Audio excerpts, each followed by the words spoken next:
अस्सलाम वालेकुम व्यूअर्स। आज मैं आपके लिए मिक्स सब्ज़ी की बहुत ही मज़ेदार रेसिपी लेके आई हूँ। अगर आपके घर में सब्ज़ी कोई नहीं खाता तो आप इस तरह से बना के खिलाइए। मैं गारंटी के साथ कह रही हूँ कि एक रोटी खाने वाले भी दो दो रोटी खा जाएंगे। बहुत ही मज़ेदार बन के तैयार होती है, आप लाजमी ट्राई कीजिएगा। मैंने शलजम लिए हैं 1 किलो, छील के इस तरह से काट लिया टुकड़ों में, और आधा किलो मटर थे और निकाल के उसमें से तकरीबन 1 पाव निकले होंगे, तो ये मैंने इसके अंदर शामिल कर दिए। आलू अभी नहीं डाले, आलू बाद में इस्तेमाल करेंगे। अच्छा, मैं इसको प्रेशर कुकर के अंदर बना रही हूँ। आप चाहें तो ऐसे भी इसको बना सकते हैं, लेकिन कुकर के अंदर बहुत ही जल्दी झटपट काम हो जाएगा। 10 से 15 मिनट के अंदर आपकी भुजिया बन के तैयार हो जाएगी। कुकर के अंदर मैंने डाला है शलजम और मटर, और इसमें मैं डाल रही हूँ हल्दी। ये आपने 1/4 चाय का चमचा डालना है। हल्दी डालने से ये होगा कि जो शलजम की मिठास है वो बिल्कुल ख़त्म हो जाएगी। आपकी भुजिया जो है मीठी सी नहीं बनेगी, जैसे एक सब्ज़ी होती है उसका अलग सा एक टेस्ट आता है, वो बिल्कुल भी नहीं होगा। आपने इसके अंदर हल्दी इसका इस्तेमाल करना है, साथ ही थोड़ा सा नमक डाल देंगे। नमक कम डालिएगा, बाद में भी इसमें शामिल करेंगे। और इसके बाद इसमें हम डाल देंगे पानी। पानी मैंने तकरीबन 2 गिलास डाले हैं। इतना डालेंगे कि मतलब शलजम भी इसमें अच्छी तरह से गल जाएं और पानी भी ख़त्म हो जाए। पानी इसका आपने जो है ज़्यादा नहीं डालना कि इसमें फिर बच जाए। बस ये मैंने छोटे वाले 2 गिलास लिए हैं, ये आपने डाल देने हैं, और इसको मैंने बंद करके ऊपर से इसके सीटी लगा के आपने रख देना है इसको पकने के लिए। अब दूसरी तरफ इसका मसाला तैयार कर लेते हैं।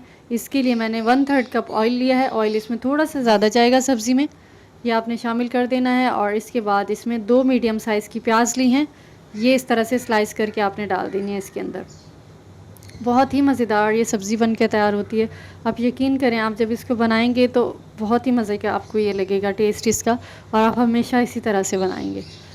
इसके बाद हल्की सी गुलाबी करेंगे प्याज, और साथ मैंने इसके ज़ीरा डाल दिया है 1 चाय का चमचा। बहुत ही कम मसाले इसमें जाएंगे। ज़ीरा डालने के बाद जैसे हल्की सी गुलाबी होने लगेगी प्याज, बहुत ज़्यादा इसको ब्राउन नहीं करना। ये थोड़ी सी साइड से ब्राउन हो गई है, इसको बहुत ज़्यादा ब्राउन नहीं करना। बस इस तरह से जैसी हल्की सी ये ट्रांसपेरेंट होने लगेगी तो हम इसमें शामिल कर देंगे आलू। 3 आलू लिए हैं मैंने, और इस तरह से छील के आपने टुकड़ों में इस तरह से काट लेने हैं दरमियान। इस तरह से छोटे टुकड़ों में काट के शामिल कर दीजिएगा। बस ये इसमें हम शामिल कर देंगे। और इसके बाद मैंने इसमें डाली है लाल मिर्च पाउडर। अपने टेस्ट के हिसाब से आप डाल दीजिएगा। मेरे पास ये बहुत ज़्यादा स्पाइसी है, मैं 1 चाय का चमचा शामिल कर रही हूँ। आप चाहें तो इसमें ज़्यादा भी कर सकते हैं। अच्छा, ये डालने के बाद थोड़ी सी इसमें हल्दी जाएगी, और इसको हम अच्छी तरह से भून लेंगे आलू के साथ। अच्छा, थोड़ा सा आपने इस टाइम पे नमक शामिल करना है। नमक आपने ज़्यादा नहीं डालना बिल्कुल। इसके बाद इसको अच्छी तरह से भून लेंगे ऑयल के साथ। आलू को तकरीबन 2 से 3 मिनट तक फ्राई करना है। इसके बाद 4 टमाटर लेके इस तरह से रफली चॉप करके आपने इसके अंदर शामिल कर देना है। टमाटर थोड़े से ज़्यादा डाल रही हूँ, इससे बहुत अच्छा टेस्ट आता है। ये आपने बड़े साइज़ के थे, ये मैंने इसमें 4 शामिल किए हैं, क्योंकि शलजम भी हमने 1 किलो लिए हैं और मटर भी है, आलू भी हैं, तो आपने टमाटर जो हैं इसी हिसाब से ही शामिल करने हैं। थोड़ा सा पानी डालेंगे और इसको ढक कर रख देंगे, ताकि टमाटर भी अच्छी तरह से सॉफ्ट हो जाएं, इसमें मिक्स हो जाएं, और हमारे आलू भी अच्छी तरह से गल जाएं। जब तक हमारे आलू इसमें पक रहे हैं, फ्राई हो रहे हैं, जब तक आप रेसिपी को लाइक कर दीजिए और प्यारा सा कमेंट कर दीजिए। और आप जब भी ये रेसिपी बनाएं तो मुझे लाजमी आपने कमेंट करके बताना है कि आपकी ये जो रेसिपी है कैसी लगी आपको, आपके घर वालों को। लाजमी मुझे इस चीज़ का फ़ीडबैक दीजिएगा। अब बीच में से आपने 2 से 3 दफ़ा इसको अच्छी तरह से मिक्स कर लेना है। टमाटर बहुत जल्दी इसमें गल जाएंगे। 2 से 3 हरी मिर्चें डाल देंगे इसमें साबुत, और इसके बाद जो है इसको भून लेंगे जब तक इसका ऑयल सेपरेट नहीं हो जाता। अब जो हमने भुजिया दूसरी तरफ शलजम और मटर गला लिए हैं, ये इसके अंदर डाल देंगे। देखें, पानी बिल्कुल ड्राई हो गया। ये अब हम इसमें शामिल कर देंगे। इसके अंदर शामिल करने के बाद अब आपने कोई पानी वगैरह कुछ भी नहीं डालना, और इसको बस इसी तरह से भून लेना है।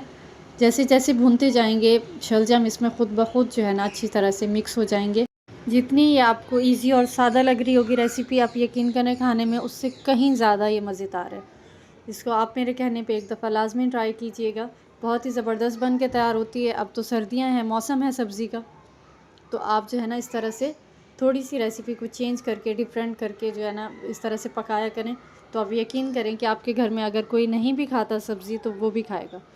अब मैंने इसको ढक दिया है। इस टाइम पे अगर ज़रूरत हो तो आपने जो है नमक शामिल करना है, नहीं तो फिर अपने टेस्ट के हिसाब से आप रख लीजिएगा। मैंने थोड़ा सा इसमें डाला है और इसको अच्छी तरह से भून लेंगे जब तक इसका ऑयल सेपरेट नहीं हो जाता और इसका शलजम का जो पानी है ये ख़त्म नहीं हो जाता। आपने भून लेना है, बीच बीच में से चमचा चलाते रहिएगा और 6 से 7 मिनट लगेंगे तकरीबन। उसके बाद ये जो अच्छी तरह से जब इसका ऑयल सेपरेट हो जाए तो आपने लास्ट में सिर्फ हरा धनिया डालना है और इसको मिक्स करके 2 से 3 मिनट तक ढक देना है और इसके बाद आपने सर्व करना है।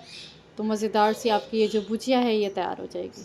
आप ये जो रेसिपी है सेम गाजर भी इसी में डाल सकते हैं और जो भी सब्ज़ी इस्तेमाल करना चाहें इस तरह से कर सकते हैं और बहुत ही मज़ेदार सी ये भुजिया बन के तैयार हो जाएगी। तो रेसिपी को लाजमी ट्राई कीजिएगा और मुझे फ़ीडबैक दीजिएगा।